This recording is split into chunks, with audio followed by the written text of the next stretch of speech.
立法會通宵審議議席出缺安排條例草案，會議連續舉行咗超過30個鐘頭，進行咗16次點算人數之後，立法會主席曾鈺成喺清晨4點半左右企圖剪布，表示將會要求提出修訂嘅議員同埋負責嘅官員作出最後總結發言。我而家講呢，我係會容許提出修正案嘅議員同官員呢，係會再做一個總結嘅發言，但係總結發言之後呢，我就認為呢個辯論呢係應該結束啦。期間支持拉布嘅議員相繼發言，希望阻止曾鈺成作出任何裁決。而經過一輪辯論之後，曾鈺成宣布休會。我現在呢就暫停會議，然後呢我就會邀請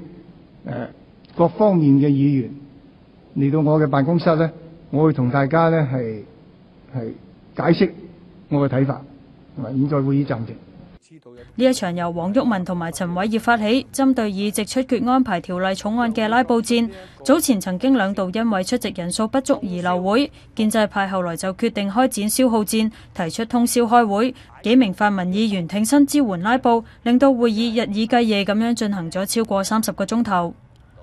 ONTV 東方電視新聞台報道。